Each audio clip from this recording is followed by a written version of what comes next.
Assalamualaikum warahmatullahi wabarakatuh.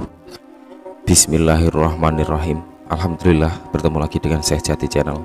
Pada video kami kali ini, saya berusaha menjawab pertanyaan yang tidak terlalu panjang sebetulnya pertanyaannya, tapi cukup menguras energi.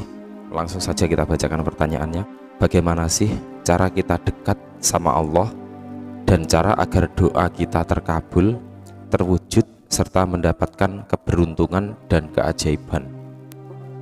Tapi sebelum kita lanjutkan video ini, silahkan like dan subscribe channel kami, dan jangan lupa klik tombol lonceng di bawah ini supaya Anda mendapatkan pemberitahuan yang pertama dari update video-video kami yang terbaru. Para sahabat semua, untuk mencapai pada wujud keberuntungan dan keajaiban, apa sajakah yang harus kita lakukan? Maka kondisi kita sebagai manusia harus benar-benar bersih, bening, bukan seorang makhluk yang kotor dan kusam. Semua harus kembali ke awalnya, dari yang kosong kembali pada kekosongan lagi. Dan untuk bisa kembali, kita perlu tahu asal muasal kita, sehingga benar-benar tidak mudah salah kemana arah tujuan kita. Pertama-tama aku ingin mengajak Anda semua untuk mengingat saat awal terbentuknya manusia. Dahulu sebelum kejadian kita ini ada, tidak ada apa-apa. Yang tercipta baru Nur Muhammad yang mengawali semua kejadian. Setelah Nur Muhammad tersebut, kemudian terbentuk anasir yang berjumlah 4 perkara, yakni anasir api, udara, air, dan tanah. Unsur api sebagai simbol penguat dan pengembang hidup dengan lambang warna merah, unsur udara sebagai penyeimbang dengan lambang warna biru, unsur air yang menggambarkan sebagai sumber kehidupan dengan lambang warna hijau, dan unsur tanah sebagai alat penyatu keempat unsur tersebut dengan lambang warna hitam. Selanjutnya, keempat elemen yang bersatu dalam tubuh manusia tersebut bisa dikatakan hidup karena sudah terpatri dengan zat kehidupan yang dinamakan ruh. Maka dimulailah segala rahasia hidup dan kehidupan di dunia ini. Kemudian terbentuklah piranti lahir dan piranti batin manusia.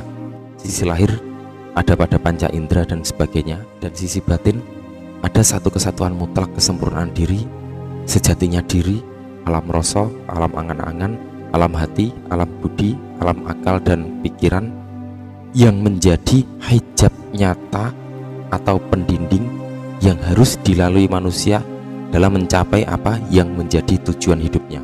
Di sini manusia sangat beda dengan makhluk lain karena memiliki elemen yang lebih lengkap dari makhluk lain. Maka manusia memiliki tingkatan batiniah yang lebih banyak. Jika di sini manusia memiliki 4 elemen lengkap, maka makhluk yang berbadan halus seperti jin, malaikat, dan lain sebagainya hanya memiliki 2 elemen atau 3 elemen saja. Dan dengan kelengkapan lahir dan batin manusia inilah tersusun 7 lapis langit dalam diri. Perhatikan ke 6 kotak berikut ini. Jika unsur api dengan lambang warna merah, unsur udara lambang warna biru, unsur air dengan lambang warna hijau, dan unsur tanah dengan lambang warna hitam, maka setiap satu kotak mewakili sab-sab batin dalam diri manusia. Dan dengan percampuran keempat anasir tersebutlah tercipta 7 sab alam batin dalam diri manusia. Dari setiap kotak berikut ini adalah wujud tingkat batin dari luar sampai pada yang terdalam. Dan perlu diketahui bahwa di dalam menghadap Allah, baik itu untuk meminta supaya doa terkabul atau yang lainnya, manusia akan lebih berat daripada makhluk yang tidak memiliki badan atau wujud lahiriah seperti sekarang ini. Ini karena manusia harus melewati 7 piranti diri yang saya gambarkan sebagai kotak-kotak tersebut. Tetapi keadaan makhluk seperti jin, iblis, malaikat, dan makhluk halus lain hanya membutuhkan 1 kotak saja yang harus dilaluinya dalam menghadap Allah dan berdoa kepada Allah. Ini karena mereka tidak memiliki jasad, sehingga mereka hanya melampaui titik batin 1 kotak saja. Maka mereka lebih mudah sampai kepada Allah Subhanahu wa Ta'ala. Tidak seperti manusia yang harus melampaui 7 tingkatan, dan tentunya ini sangat berat bagi perjalanan spiritual manusia. Dan meskipun begitu, seseorang yang mampu melewati tingkat tersebut, maka lebih hebat tingkat kesempurnaannya daripada seluruh makhluk yang ada. Seluruh makhluk yang berbadan halus termasuk malaikat. Lalu bagaimana cara kita untuk melalui hal tersebut? Sesungguhnya manusia memang diwajibkan untuk berdoa kepada Allah Subhanahu wa taala, tetapi terkadang ada yang berdoa kepada selain Allah, dan ada juga yang berdoa kepada Allah Subhanahu wa taala ataupun melalui media lain, baik itu benda, tempat, ataupun sosok yang dimuliakan, baik yang masih hidup di dunia maupun yang sudah meninggal. Menurut aku, hal tersebut terjadi karena kurangnya wawasan pandangan atau cara pandang. Maka di sini kita harus mengetahui sebenarnya apa sih yang harus dilalui dalam berdoa tersebut. Para sahabat semua, saya yakin sekali bahwa setiap manusia pernah berdoa dan memohon kepada Allah Subhanahu wa taala. Tapi terkadang doa tersebut tidak segera terkabul seperti apa yang kita inginkan. Hal ini bisa terjadi karena mungkin tidak pernah mensifati doa kita tersebut. Padahal sisi yang terluar untuk mengenal Allah adalah sifat. Tapi mengapa kita tidak pernah mensifatkan doa kita kepada Allah Subhanahu wa taala? Kita mungkin tidak setuju jika ada orang jahat atau bersifat buruk, tapi seolah-olah doanya selalu terkabul. Ini artinya untuk mengantarkan doa kita kepada Allah Subhanahu wa taala adalah sifat baik dan akhlak mulia. Dan di sini aku golongkan kelima sifat untuk doa kita sampai kepada Allah Subhanahu wa taala. Perhatikanlah kelima sifat berikut: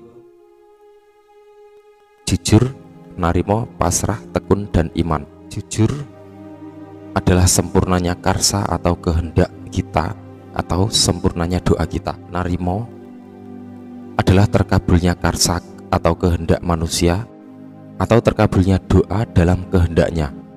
Pasrah adalah kehendak kita terwujud tapi masih di alam gaib atau alam batin.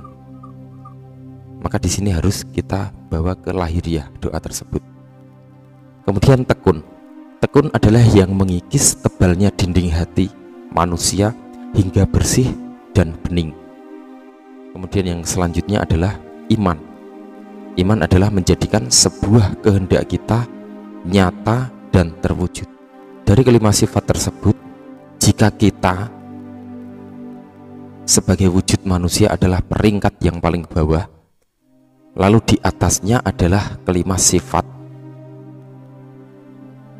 dan yang paling atas lagi adalah Allah, maka kelima sifat itulah yang menjadikan perantara doa kita sampai kepada Allah Subhanahu wa taala. Apakah ini bisa dikategorikan dalam 7 lapis langit dalam diri? Semoga kita mampu berbuat ikhlas, selalu memperbaiki akhlak kita, sehingga hati dan pikiran kita, semua kedirian kita menjadi bening, bersih, tidak kusam lagi. Wallahu a'lam bishawab. Wassalamualaikum warahmatullahi wabarakatuh.